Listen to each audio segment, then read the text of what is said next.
गुरुग्राम में medical oxygen को लेकर लगातार लोगों को परेशानियों का सामना करना पड़ रहा है। 50 से अधिक बेड वाले अस्पतालों को लगाना होगा प्लांट। ये आदेश अब सरकार की तरफ से जारी कर दिए गए हैं। उपायुक्त ने अस्पतालों को यह आदेश दिया है कि जिस भी अस्पताल के पास 50 से ज्यादा बेड्स की सुविधा उपलब्ध है उसे खुद का ऑक्सीजन प्लांट लगाने की जरूरत पड़ेगी। इस तरह के आदेश दिए गए। अस्पतालों को खुद के ऑक्सीजन के प्रबंधन की तैयारी अब करनी होगी। किसी भी तरीके से सरकार पर निर्भर ना रहें, किसी कंपनी पर निर्भर ना रहें। जिस भी अस्पताल के पास 50 से ज्यादा बेड्स की सुविधा है उन्हें खुद अपना ऑक्सीजन प्लांट लगाना होगा। और दरअसल जिस तरीके से तीसरी लहर की आशंका यहां पर कोरोना को लेकर जाहिर की गई है, उसके बाद ये तैयारियां तीसरी लहर के लिहाज से बेहद महत्वपूर्ण कही जा सकती हैं। अब किसी भी अस्पताल को स्वावलंबी यहां बनाने की कोशिशें की गई हैं ऑक्सीजन को लेकर, ताकि किसी भी तरह की सप्लाई को लेकर आने वाले दिनों में परेशानियों का सामना नहीं करना पड़े और मेडिकल ऑक्सीजन को लेकर हर एक अस्पताल यहां आत्मनिर्भर हो जाए और सप्लाई को लेकर किसी भी तरह की दिक्कतों का सामना आने वाले दिनों में नहीं करना पड़े। जिक्र गुरुग्राम का, जहां पर प्रशासन की तरफ से आदेश दिए गए हैं कि तमाम अस्पताल जिनके पास भी 50 से ज्यादा बेड्स की सुविधा है वो अपने लिए मेडिकल ऑक्सीजन प्लांट की व्यवस्था करें। इसके अलावा सोहना और पटौदी अस्पताल में लगेंगे 200 LPF क्षमता के ऑक्सीजन प्लांट्स। और इसी खबर पर गुरुग्राम से मेरे सहयोगी गुलशन ग्रोवर हमारे साथ बनी हुई है। गुलशन, जिस तरीके की परेशानियों की तस्वीरें पूरे देश ने गुरुग्राम से देखी और कई सारे लोगों की मौत की घटनाएं भी मेडिकल ऑक्सीजन के संकट की वजह से गुरुग्राम में देखने को मिली, आने वाले दिनों में ये हालात ना हो, कोरोना की तीसरी लहर की तैयारियां भी देश को करनी है। ऐसे में गुरुग्राम जिला प्रशासन की तरफ से तमाम अस्पतालों को आदेश ये कि वो खुद का ऑक्सीजन प्लांट लगाएं। महेश, बिल्कुल जिस तरह साइबर सिटी गुरुग्राम में ऑक्सीजन की भारी किल्लत है और अब ऑक्सीजन की कमी को पूरा करने के लिए जिला प्रशासन ने जो 50 बेड से अधिक वाले जो अस्पताल हैं उनको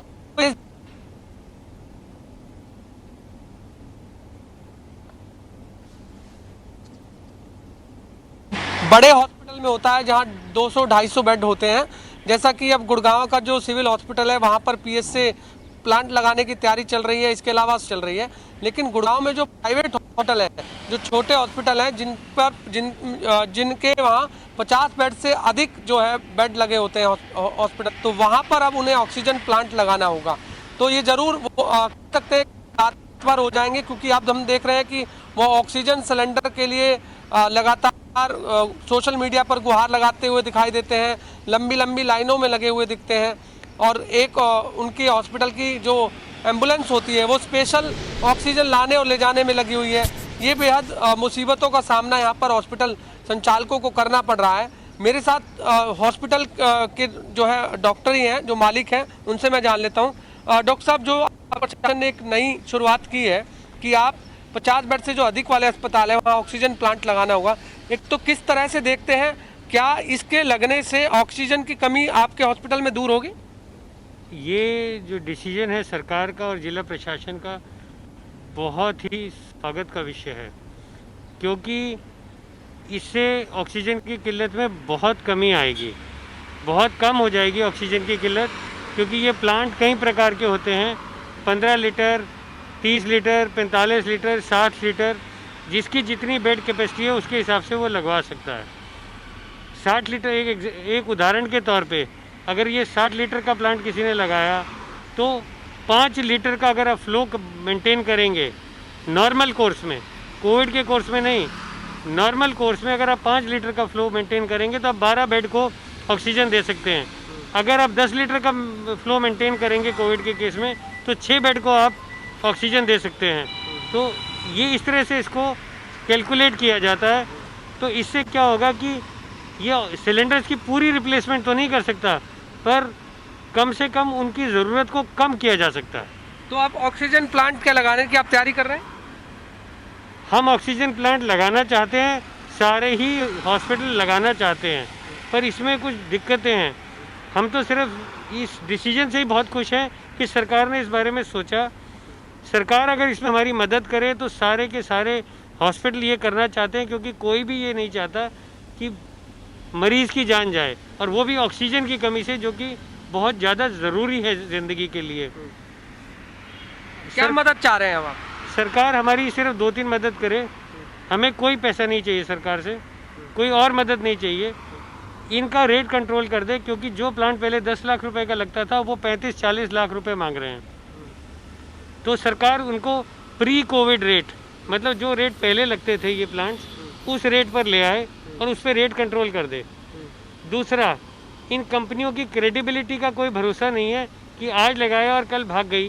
तो ये क्योंकि इलेक्ट्रॉनिक चीज़ें हैं, इनकी मेंटेनेंस चाहिए रेगुलर, तो इनको वेंडर्स को कॉन्ट्रैक्ट में बांधे जिससे कि ये भाग ना सकें, क्योंकि हम इनको पकड़ कर नहीं ला सकते जब तक कि सरकार की इच्छा हमारे साथ ना हो, सरकार का सहयोग हमारे साथ ना हो। तो ये कंपनियां क्यों ज़्यादा रेट वसूल रही हैं? इस वक्त तो सबको मालूम है कि ज़रूरत के हिसाब से ये कंपनियां सरकार को भी ब्लैकमेल कर रही हैं और हमें भी ब्लैकमेल कर रही हैं। तो ये तो कंपनियां ब्लैकमेल कर रही हैं। तीसरी चीज़, पहले आप आज पैसे दो, 5 दिन में प्लांट ऑपरेशनल कर देते थे, अब ये 2-2, 3-3 महीने का टाइम ले रहे हैं। तो सरकार एक मदद और करे, हमें किस्तों में पैसे देने, हमसे किस्तें बंधवा दे पैसों की, और टाइम पीरियड इसका कम करा दे, क्योंकि जब कोविड चला जाएगा तो फिर ऑक्सीजन की किल्लत तो वैसे ही ख़त्म हो जाएगी। आज सरकार के ऊपर जो प्रेशर है उसको रिलीज़ करने में ही तो हमें उनकी मदद करनी है। हमारे ऊपर भी प्रेशर है, सरकार के ऊपर भी प्रेशर है। अगर हम दोनों इस बात की मदद करें कि कंपनियों पे ये प्रेशर डाला जाए कि आपको अगर आज पैसे कोई दे रहा है, आज पहला एडवांस दे रहा है, तो आप 5 दिन के अंदर उसका प्लांट लगाएंगे जैसे आप पहले लगाते थे। तो अगर सरकार इतनी मदद कर दे और किस्तों में बनवा दे तो हम लोगों के लिए बहुत ही सुविधा हो जाएगी। हम सरकार के बहुत ही ऋणी रहेंगे। सरकार का ये डिसीजन तो बहुत ही तो अब ये बताइए कि प्लांट लगने के बाद क्या ऑक्सीजन की कमी दूर हो जाएगी आपकी? इससे ऑक्सीजन की कमी पूरी दूर नहीं होगी जी, इससे किल्लत में कमी आ जाएगी, क्योंकि कुछ सिलेंडर मिल जाएंगे, कुछ प्लांट से बन जाएगी। तो जो एकदम ख़त्म हो जाती है और जिसकी वजह से एकदम मरीज मर जाता है, वो नहीं होगा। जहाँ हम देख रहे हैं कि अब हॉस्पिटल वालों ने पेशेंट लेने बंद कर दिए हैं, आप ही हॉस्पिटल वाले अब पेशेंट को नहीं ले रहे हैं, क्या मानते हैं इसकी वजह? ऐसे जी, जैसे ही हमें इरेगुलर सप्लाई होती है, तो जैसे ही कोई सीरियस पेशेंट आता है और हमें पता होता है कि पे ही चलने वाला है, तो इसी डर में कि कहीं मेरे हाथ से कोई हत्या ना हो जाए, मैं इसको हत्या ही मानता हूँ कि अगर मैंने पेशेंट को एक बार ले लिया और मैं उसका इलाज नहीं कर पा रहा, क्योंकि चाहे वो ऑक्सीजन की वजह से ही हो रहा है, तो मेरे को डर लगने लगता है कि मैं पेशेंट ले लूँ और ऑक्सीजन की सप्लाई अगर नहीं मेंटेन कर पाया तो क्या होगा। फिलहाल ऑक्सीजन की कितनी दिक्कत? 2 दिन में सरकार ने ऑक्सीजन को काफ़ी स्ट्रीमलाइन किया है, दिक्कत बहुत कम हो गई है, अब मिल रही है पर्याप्त मात्रा में? 2 दिन से ऑक्सीजन पर्याप्त मात्रा में मिल रही है। अब आप ले रहे हैं पेशेंट को? अब हम पेशेंट्स को हमने लेना शुरू कर दिया है, कोई भी पेशेंट को हम रिफ्यूज़ नहीं कर रहे हैं। हम बल्कि अगर सरकार चाहेगी तो हम बेड कैपेसिटी भी बढ़ाएंगे, अगर सरकार एश्योर करे कि हमें ऑक्सीजन मिलती रहेगी, जिससे कि एक भी पेशेंट को सड़क पे या घर पे ना मरना पड़े। अब एक काला बाजारी की बात कर लेते हैं। आपने कहा कि कंपनी वाले भी इस तरह से काला बाजारी कर रहे हैं, ज़्यादा रेट वसूल रहे हैं। रेमडेसिविर इंजेक्शन की बात करें या अब ऑक्सीजन की बात करें, तो सब चीज़ों में काला बाजारी, जैसा कि आप ही खुद कह रहे हैं, तो आखिरकार ये पाबंदियां क्यों नहीं सरकार लगा पा रही है इन लोगों पर? सरकार ने पाबंदियां लगानी शुरू की हैं, जैसे रेमडेसिविर इंजेक्शन पे। रेमडेसिविर इंजेक्शन के लिए उन्होंने कमेटी बना दी है, जिसको भी चाहिए रेमडेसिविर सरकार से मांगता है, सरकार की कमेटी बैठती है और उनको लगता है कि इसकी जायज़ डिमांड है तो सरकार ही उसे सरकारी रेट पर दे रही है। अब तो ये बहुत ही स्वागत का विषय है। गुलशन, इससे पहले आप जानकारी दे रहे थे कि गुरुग्राम में टोकन सिस्टम यहाँ पर होम आइसोलेशन के मरीजों के लिए जारी कर दिया गया है, जिसमें उन्हें मेडिकल ऑक्सीजन उपलब्ध करवाई जाएगी। उसकी क्या कुछ स्थिति इस वक्त बनी हुई है, और जो लंबी लंबी कतारें 2-2 दिन लोग उत्पादन केंद्रों, मेडिकल ऑक्सीजन के उत्पादन केंद्रों के बाहर, प्लांट्स के बाहर जो लंबी कतारें देखने को मिल रही थी, क्या वो खत्म हो चुकी है? महेश, जो 90 टोकन की व्यवस्था की गई थी कि एक काउंटर पर 30 टोकन मिलेंगे, कल हमने उन काउंटरों का भी जायजा लिया था और वहां देखा था कि लोगों की जो संख्या है वो काफ़ी अधिक है, लेकिन एक काउंटर पर मात्र 30 टोकन है।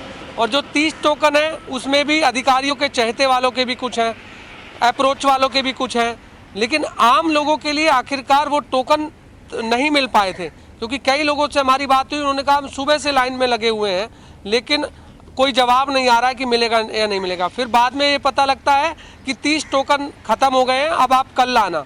तो ये अब समस्या जो है लोगों के सामने खड़ी हो रही है। हालांकि इस पर जो जिला प्रशासन है वो ये कह रहा है कि जल्द ही और भी टोकन बढ़ाए जाएंगे, संख्या बढ़ाई जाएगी टोकन, ताकि लोगों को और भी ऑक्सीजन मिल सके। लेकिन अभी ऑक्सीजन की किल्लत है। यदि ऑक्सीजन और ज़्यादा सप्लाई होने लग जाएगी तो उसके बाद टोकन की संख्या भी बढ़ा दी जाएगी। ये टोकन की संख्या हालांकि आम लोगों पर है, हॉस्पिटल वालों पर नहीं है। हॉस्पिटल वाले आप किस तरह ले रहे हैं? क्या आप सरल पोर्टल पर जाकर करते हैं, किस तरह से? हाँ, अभी GMDA ने एक पोर्टल बना दिया है, सरल पोर्टल। हम उसके ऊपर रजिस्टर करते हैं अपनी रिक्वायरमेंट, और उसी के हिसाब से हमें ना स्टेशन अलॉट कर दिए गए हैं। जितनी हमारी रिक्वायरमेंट होती है उसको हम 3 बारी में या 4 बारी में गुलशन ऑक्सीजन प्लांट्स के बाहर जो लंबी कतारें देखने को मिल रही थी, दो दिनों के लिए लोगों को इंतजार वहां पर करना पड़ रहा था, उसको लेकर कोई परिवर्तन यहाँ पर देखने को मिला? अब हमें एक स्टेशन अलॉट कर दिया गया है। महेश, उसमें कोई परिवर्तन नहीं हुआ है। चाहे हम मानेसर प्लांट की बात करें,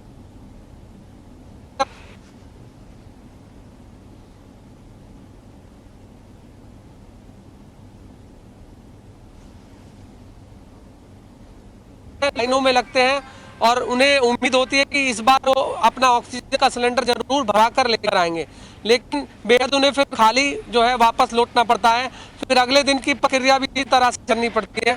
तो 2-2, 3-3 दिन उन्हें लग जाते हैं एक सिलेंडर लेने के लिए।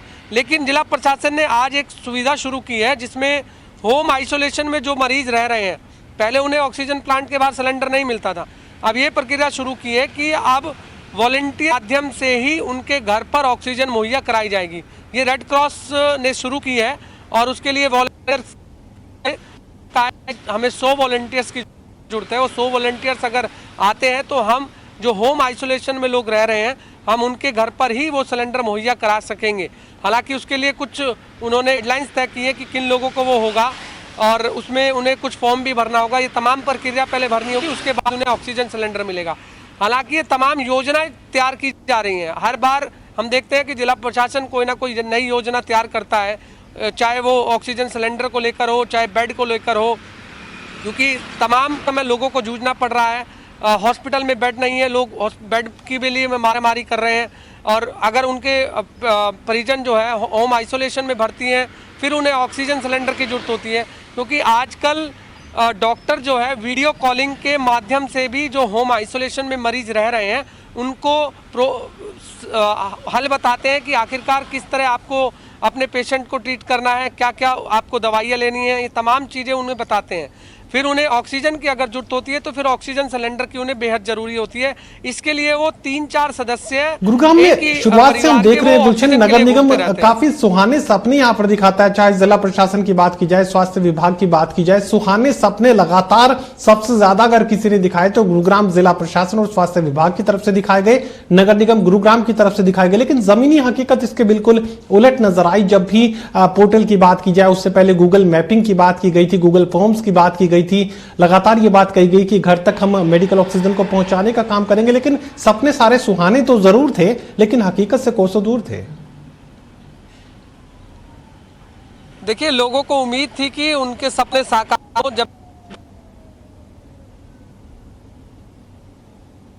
ग्राउंड पर कोई काम नहीं होता था, केवल वो सपने ही रह जाते थे कि आज जिला प्रशासन ने इस चीज की शुरुआत की है तो शायद हमें कुछ मिल पाएगा।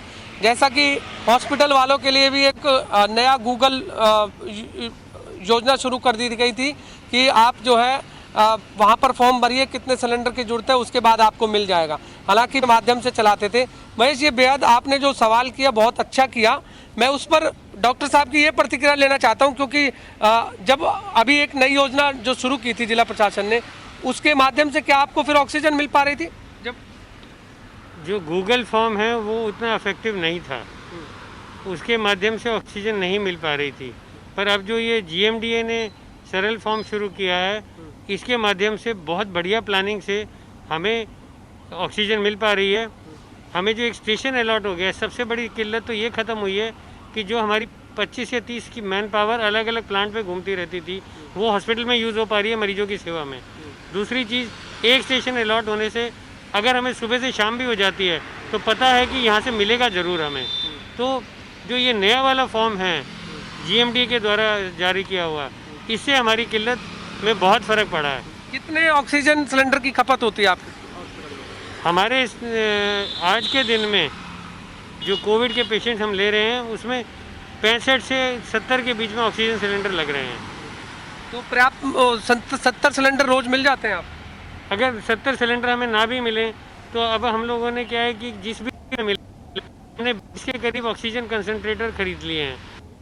तो कुछ मरीजों को हम ऑक्सीजन कंसंट्रेटर पे रख लेते हैं और अगर 40-50 भी मिल जाते हैं तो हम किसी तरह गुजारा तो कर ही लेते हैं। पर हमारे को मतलब सांस आई है और मरीजों को भी हम कॉन्फिडेंस से रख पाते हैं। आगे किस तरह से इस लहर को देख रहे हैं कोरोना की लहर? देखिए लॉकडाउन सरकार गुलशन, इससे पहले आपने जानकारी दी थी कि कॉर्पोरेट सेक्टर यहां पर ऑक्सीजन बेड्स की संख्या बढ़ाने का काम करेगा। 700 बेड्स की एक क्षमता को भी जाहिर किया गया था। 70 बेड्स है मैनकाइंड हॉस्पिटल की तरफ से यहां पर तैयार कर लिए गए। मैनकाइंड फार्मा ने एक होटल को अस्पताल में तब्दील कर 70 बेड्स की व्यवस्था तो कर दी, लेकिन बाकी 640 जो बेड्स हैं कॉर्पोरेट सेक्टर की तरफ से, क्या वो तैयार कर लिए गए?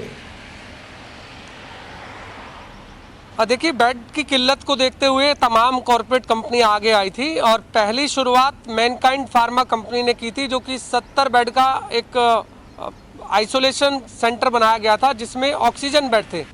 और इसके बाद अब ताऊ देवीलाल स्टेडियम में भी एक बहुत बड़ा आइसोलेशन सेंटर बन रहा है जिसमें 100 बेड का जो है वो इस समय बन रहा है, जिसे स्वास्थ्य विभाग और जिला प्रशासन की मदद से वो तैयार किया जा रहा है। इसके अलावा जो M3M कंपनी ने भी सेक्टर 65 में वो तैयार करा है और जल्द ही वो लोगों को सुविधा उसकी भी मिल जाएगी। इसके अलावा हीरो होंडा मोटोकॉर्प कंपनी है, उसने भी ये शुरुआत की है।